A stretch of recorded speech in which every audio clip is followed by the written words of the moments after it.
7 జడ్జీల్లో chief justice గారి ఆధ్వర్యంలో 6 జడ్జీలు ఎస్సీ వర్గీకరణ న్యాయమే, అది అమలు జరగాల్సిందే, అది రాష్ట్రాలకు అధికారం ఉన్నదని చెప్పి నిర్దిష్టమైన తీర్పు రావడంతో 30 ఏళ్ళ మన చిరకాల స్వప్నం నెరవేరినట్టయింది. ఆ నెరవేరిన సమయంలో నేను కోర్టులో ఉన్నాను కనుక నాకు గుర్తు వచ్చింది ముందు మన అమరులు మాత్రమే.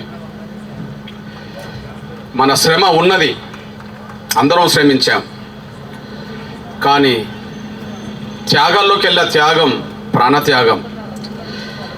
కాబట్టి నా పక్కనే లాయర్లు పెట్టుకొని ప్రతి జడ్జి చదువుతున్న సారాంశాన్ని చీఫ్ జస్టిస్ ముందు ప్రారంభించిన తర్వాత ఆయన స్పష్టంగా వర్గీకరణకు అనుకూలంగా తీర్పు చెప్పిన తర్వాత, రెండోదే దళితుడైన గవాయి గారికి ఇచ్చింతే, గవాయి గారు మహారాష్ట్ర నుంచి వచ్చిన దళితుడు, ఆయన తీర్పు ఎలా ఉంటుందని చెప్పి టెన్షన్గా ఎదుర్కొంటున్న సమయంలో తను కూడా నిర్దిష్టంగా వర్గీకరణ జరగాలని, తర్వాత మరో జడ్జి వర్గీకరణకు అనుకూలంగానే ఇచ్చిన తర్వాత ఇంకా 4 మిగిలినప్పుడు ఆ 4వ జడ్జిగా మేడం ఎందుకో ఎస్సీ వర్గీకరణకు రాష్ట్రాలకు సంబంధం లేదని చెప్పి ఆమె ఒక్కతి మాత్రం తీర్పు ఇవ్వడం జరిగింది.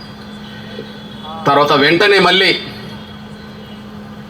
5వ జడ్జికి ఇస్తే ఎస్సీ వర్గీకరణకు అనుకూలంగా నిర్దిష్టమైన నిర్ణయం తీసుకోవాల్సిందే, రాష్ట్రాలకు అధికారం ఉన్నదని చెప్పి ఆ జడ్జి ఇచ్చాడు. ఇంకో జడ్జి ఇచ్చాడు, మరో జడ్జి ఇచ్చాడు. అప్పుడు అర్థమైపోయింది మాదిగ జాతి గెలిచింది సుప్రీంకోర్టు ద్వారా అని చెప్పి.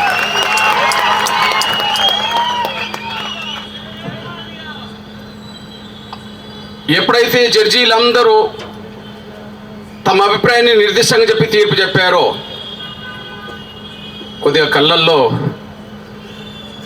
నా అమరులు కనిపించారు, వాళ్ళ ప్రాణత్యాగాలు కనిపించినాయి. వాళ్ళది కదా ఈ త్యాగం అని.